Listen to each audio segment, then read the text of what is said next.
Hello student, एक बार फिर से स्वागत है आपका। मैं दिनेश जैसाली। आज मैं बीए फोर्थ सेम के बारे में चर्चा करूंगा। हिस्ट्री बीए फोर्थ सेम, इनका जो सिलेबस है वो मैं आपको एक बार फिर से बता देता हूं कि आप देख लीजिए। फोर्थ सेम का सिलेबस है और मेरी कोशिश रहेगी कि मैं ये स्क्रीनशॉट लेकर के इसको आगे वीडियो में अपलोड कर पाए तो करूंगा। थोड़ा तकनीकी रूप से ये थोड़ा सा डिफिकल्ट लगता है हमको।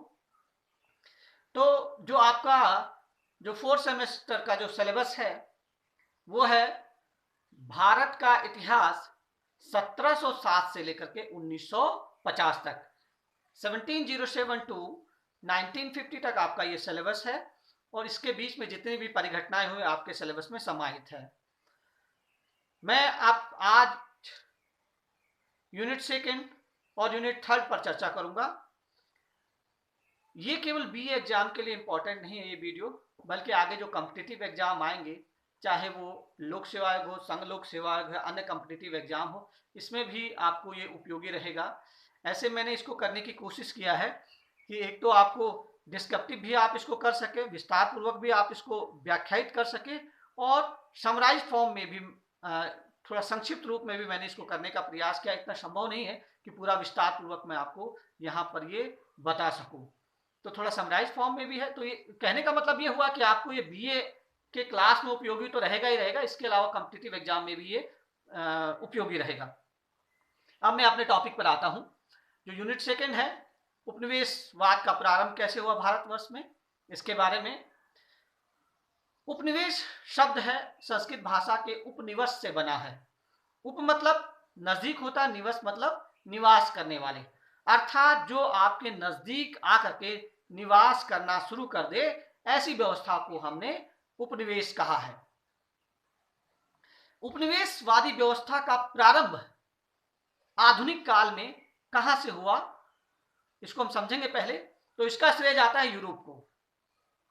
यूरोप का जो मध्यकाल है यह धार्मिक जटिलता का काल है, अंधकार का काल है, रूढ़िवादिताओं का काल है, जिसमें सामंतों को सत्ता प्राप्त हुई और सामंतों ने इस सत्ता को चर्च के माध्यम से वैधानिकता प्रदान करी। और वैधानिकता प्रदान करने से चर्च भी शक्तिशाली हुए, क्योंकि सामंतों के द्वारा बड़ी मात्रा में चर्च को भी आर्थिक सहायता प्रदान की गई, क्योंकि उनके जो अवैधानिक शासन था उसको वैधानिकता केवल चर्च ही प्रदान कर सकता था। इसलिए व्यापक स्तर पर चर्च को भी आर्थिक संपन्नता मिली और सामंतीय शासन को भी वैधानिकता मिली धर्म के आधार पर। कालांतर में इसका विरोध होने लगा इस व्यवस्था का, और व्यवस्था का विरोध होने पर मध्यम काल का विकास हुआ, जिसमें छोटे व्यापारी धीरे धीरे आर्थिक संपन्नता आती गई और मध्य वर्ग का विकास हुआ। मध्यम वर्ग ने ही कालांतर में आगे जाकर के इस विद्रोह का नेतृत्व किया और सामंतवाद को उखाड़ करके फेंका। सामंतवाद को उखाड़ फेंकने के क्रम में इसी समय यूरोप में जो उनकी पुरातन सभ्यता थी उसके मूल्यों को वहां के लोगों को समझाया गया, और उसके आधार पर यहाँ पर कला, साहित्य, विज्ञान और तकनीकी के क्षेत्र में एक बहुत बड़ा परिवर्तन आया। इस परिवर्तन के काल को हम यूरोप के इतिहास में रेनेसा कहते हैं, या पुनर्जागरण का काल कहते हैं।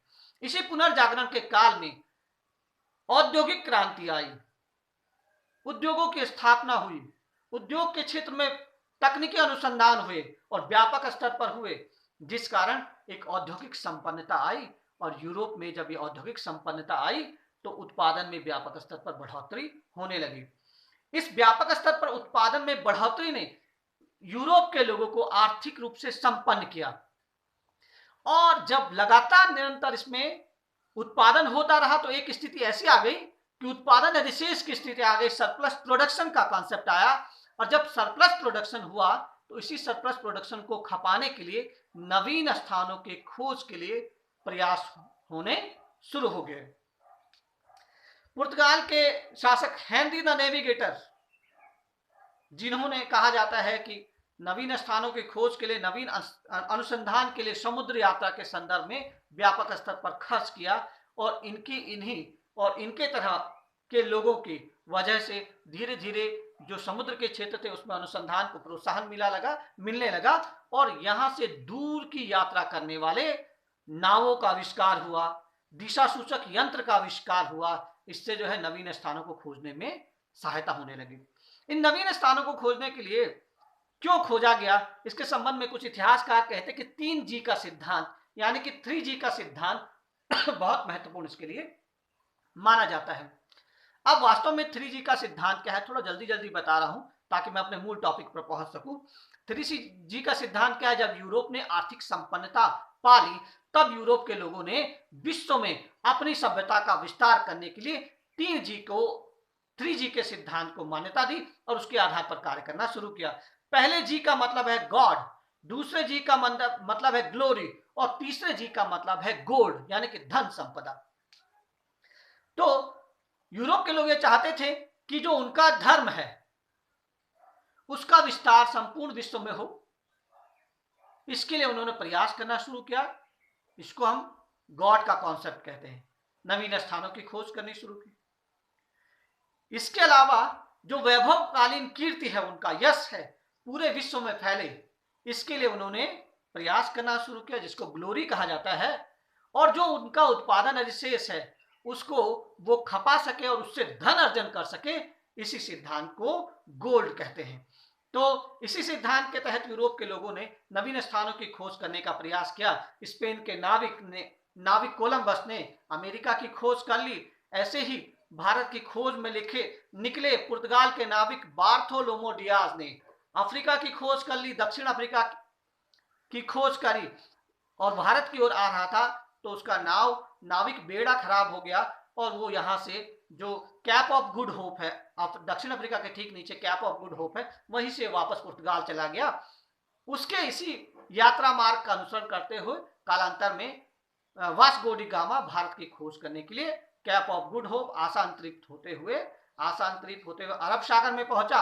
और जब वो भारत को खोजने के लिए प्रयास कर रहा तभी जो है एक नाविक या मछली पकड़ने वाला मछुआरा अब्दुल मनिक, जो दोनों भाषाओं को, पुर्तगालियों की भाषा को भी जानता था और भारतीयों की भाषा को भी जानता था, वो उनको वास्को डी गामा को मिला और वास्को डी गामा को लेकर के कालीकट के शासक जमोरिन के दरबार में पहुंचा और जमोरिन के दरबार में उसको स्वागत किया गया। कालांतर में जमोरिन के दरबार से यहाँ से गरम मसाले जो होते थे यहाँ से लेके गया और यूरोप में उसका प्रसार किया। इस तरीके से कहा गया कि समुद्री मार्ग द्वारा पहली बार भारत की खोज वास्को डी गामा ने की थी। और इस तरीके से इसके बाद वास्को डी गामा की यात्रा के बाद कालांतर में व्यापक स्तर पर यूरोपियन लोग भारत में आए। पुर्तगालियों ने अपनी साम्राज्य स्थापित किया, डचों ने अपना साम्राज्य स्थापित किया, डैनों ने अपना साम्राज्य स्थापित किया, अंग्रेजों ने अपना साम्राज्य स्थापित किया और अंत में जो आने वाली जो यूरोपीय शक्ति थी फ्रांसीसी, उन्होंने भारतवर्ष में साम्राज्य स्थापित करने का प्रयास किया और बहुत हद तक वो सफल भी रहे। इन सभी में सबसे सफल जो है ब्रिटिशर्स माने जाएंगे, अंग्रेज, जिन्होंने आगे जाकर के जितने भी संघर्ष हुए उन संघर्षों में सभी यूरोपीय सत्ता का अंत किया। भाग्य ने भी उनका साथ दिया और वो व्यापार करने के लिए आए थे, भारत के शासक बन गए। जब वो भारत के शासक बने तो शासन करना शुरू किया। इसको हम यूनिट फर्स्ट में आपको बताएंगे कि अभी यहाँ पर बहुत विस्तार पूर्वक यूनिट फर्स्ट है, तो इस वीडियो में उसको कंसाइज करना बड़ा मुश्किल है। तो हो सकता है कि आगे लॉकडाउन खुलेगा तो फिर हम क्लास में आपको यूनिट फर्स्ट पढ़ाएंगे, तो उसमें ये सारी बातें क्लियर होगी। ब्रिटिश साम्राज्य की स्थापना हुई, प्लासी का युद्ध हुआ, बक्सर का युद्ध हुआ, रेगुलेटिंग एक्ट आया, पिट्स इंडिया एक्ट आया। कालांतर में इसी एक्ट के माध्यम से क्या कर दिया, यहाँ पर भारतवर्ष में अंग्रेजों ने अपनी साम्राज्य स्थापित किया। लेकिन धीरे धीरे अंग्रेजों का जो साम्राज्य था वो धीरे धीरे भारतवर्ष में व्यापक शोषण का आधार बन गया, भारतीयों को हतोत्साहित करने का आधार बना। जो भारत का हस्तशिल्प है उसको समाप्त करने वाली शक्ति के रूप में इनकी पहचान बनी, जिस कारण धीरे धीरे लोगों का इस सत्ता के विरुद्ध जो है विद्रोह का भाव बनना शुरू हो गया। और इसी विद्रोह में आते आते ठीक कालांतर में 1857 में एक व्यापक विद्रोह होता है जिसको हम भारतीय इतिहासकार भारतवर्ष का प्रथम स्वतंत्रता संग्राम ऐसा कहते हैं, और इसको हम भारतीय इतिहास में 1857 की क्रांति के नाम से जानते हैं। 1857 की क्रांति क्या अंग्रेजों के खिलाफ पहला ऐसा विद्रोह था? क्या इससे पहले अंग्रेजों के खिलाफ कोई विद्रोह नहीं हुआ? तो ऐसा नहीं था। 1857 की क्रांति से पहले अंग्रेजों के खिलाफ भी व्यापक विद्रोह उससे पहले भी हुए हैं। जैसे हम देखेंगे 1764 में जब बक्सर का युद्ध हो रहा था,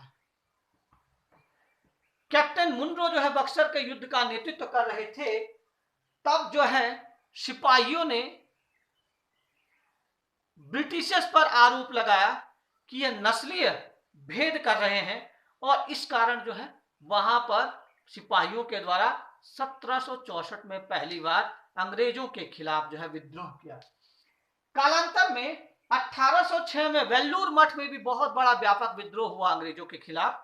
और वेल्लूर मठ का विद्रोह कैसे कि कहा गया कि जो धार्मिक प्रतीक है उनको भारतीय लोग या भारतीय सेना के जो लोग हैं वो उनका उपयोग नहीं करेंगे, और सर में ब्रिटिश कैप पहनेंगे। उस कैप पर एक कलगी लगी होती थी जिस पर निशान बना होता था, और कहा जाता है कि अफवाह चली कि वो कलगी जो है चमड़े की बनी होती है। भारतीयों ने इस बात का विरोध किया कि हम इसको अपने सर पर धारण नहीं करेंगे, इस चमड़ा जो इस पे लगा हुआ है, ये इस पे लगा हुआ है, इस कारण हम इसको धारण नहीं करेंगे। लेकिन जब दबाव बना गया ब्रिटिश शासन के द्वारा, तो भारतीय सिपाहियों ने विद्रोह कर दिया, वेल्लूर मठ का विद्रोह 1806 में। इसके अलावा इसके अतिरिक्त 1825 में भी जो है विद्रोह हुआ, सिपाहियों के द्वारा ही यह विद्रोह किया गया कि कहा गया कि भाई अब भारतीय न केवल भारत में बल्कि भारतीय सैनिक न केवल भारत में बल्कि विदेशों में भी क्या करेंगे, जो युद्ध होगा उसमें प्रतिभाग करेंगे, युद्ध करने के लिए जाएंगे। अफगानिस्तान में जाने युद्ध में भारतीय सैनिकों को जाने के लिए प्रोत्साहित किया या दबाव डाला गया। लेकिन हमारे जो सामाजिक व्यवस्था थी, हमारे धर्म की जो व्यवस्था थी, उसमें यह कहा गया था कि एक तो समुद्र की यात्रा नहीं कर सकते, दूसरा जो है जहां मुंज घास उत्पन्न होती है उस प्रदेश की यात्रा करना पाप माना जाता था।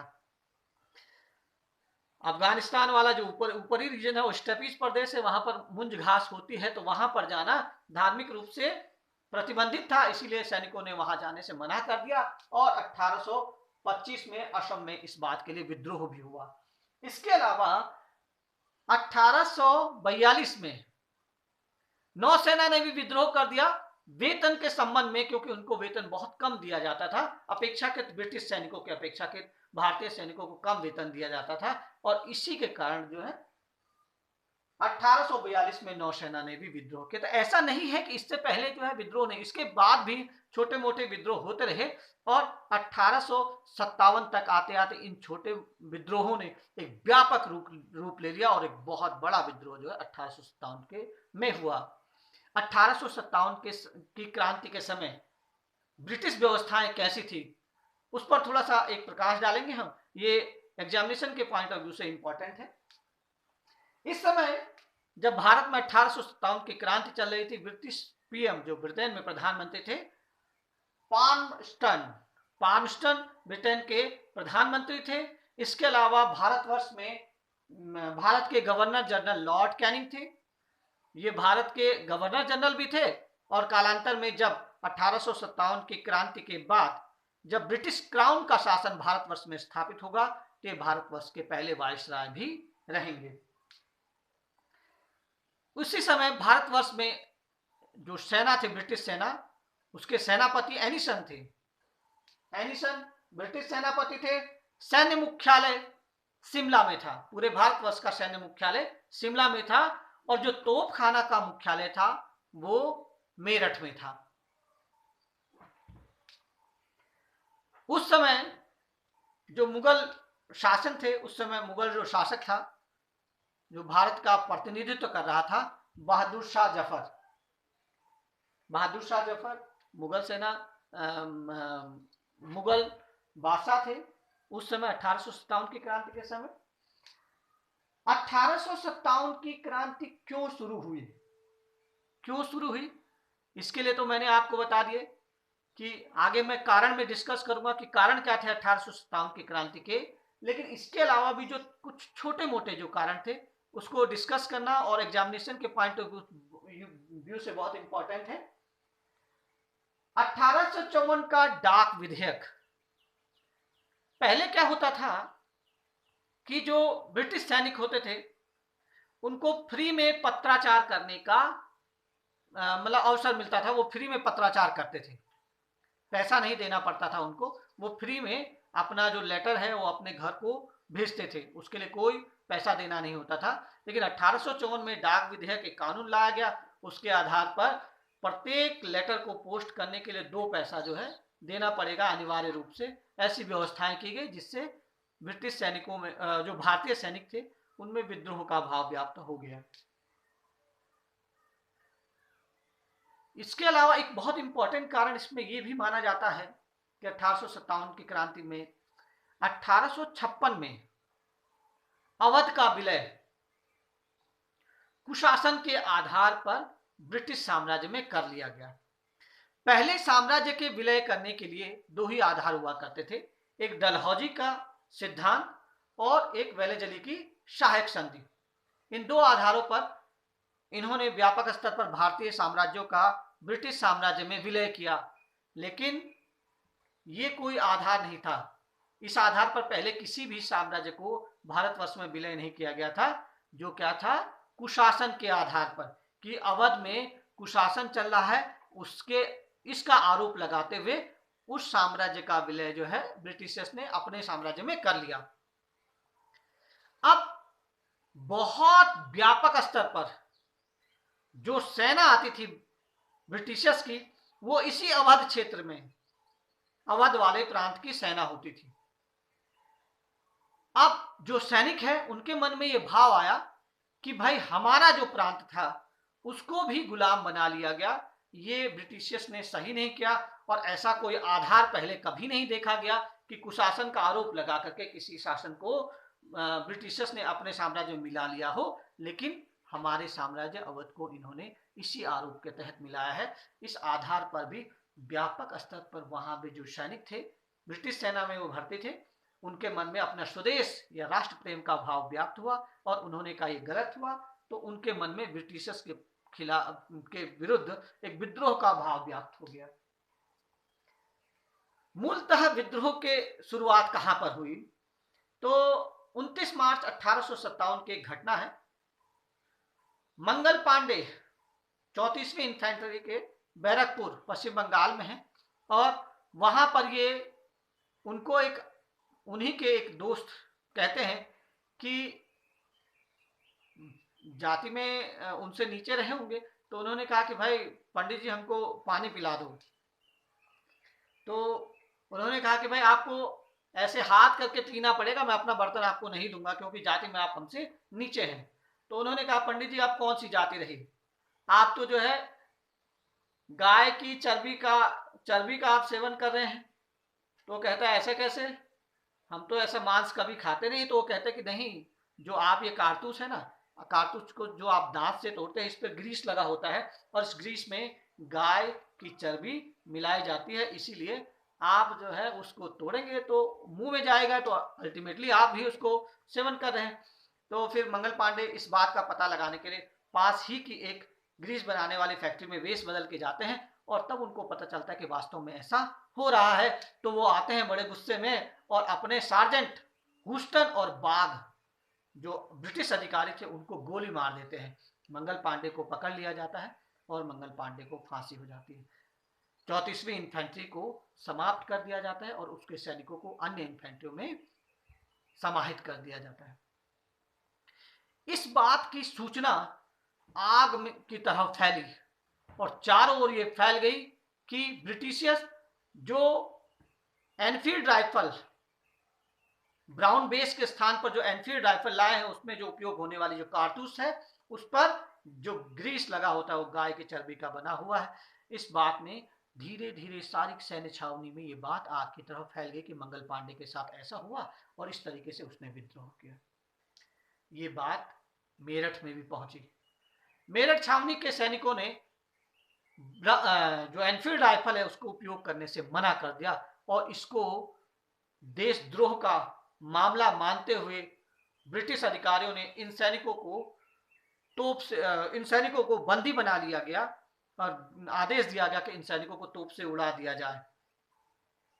जब ये बात मेरठ में बड़ी सैन्य छावनी थी और सैनिकों को पता चली तो उन्होंने विद्रोह कर दिया, अपने साथियों को छुड़ा लिया, जो 85 जो सैनिक थे उनको छुड़ा लिया और मेरठ में 10 मई 1857 को पहली बार विद्रोह का शुरुआत होता है। इसको हम 1857 की क्रांति का प्रारंभ कहते हैं। और एक दिन में ही पूरी मेरठ सैन्य छावनी ने ब्रिटिश क्षेत्र पर कब्जा कर दिया और रात को वो दिल्ली की ओर निकले और जैसे सुबह वो दिल्ली में पहुंचे तो दिल्ली के लोग बड़े ताज्जुब में थे कि सेना ने विद्रोह कर दिया, ब्रिटिश साम्राज्य का अंत होने जा रहा है। तो पूरी जनता भी उनके साथ हो गई और कहा गया कि मुगल बादशाह हमारा नेतृत्व करेंगे, हमारे सेनापति बनेंगे हमारे सेना के, और वो जो है हमारे इस विद्रोह में नेतृत्व करेंगे। ऐसा कहते हुए मेरठ ये सैनिक जो है मुगल महल की ओर, मुगल बादशाह के महल की ओर प्रस्थान करने लगे। अब ये सारी बातें चल रही थी। कालांतर में ये प्रसार जो है, जो 1857 की क्रांति का विस्तार केवल दिल्ली में ही नहीं रहा बल्कि भारतवर्ष के अनेक क्षेत्रफल में फैल गया। मैं आगे इसके बारे में पढ़ाऊंगा अभी आपको। क्या ये प्लान्ड था?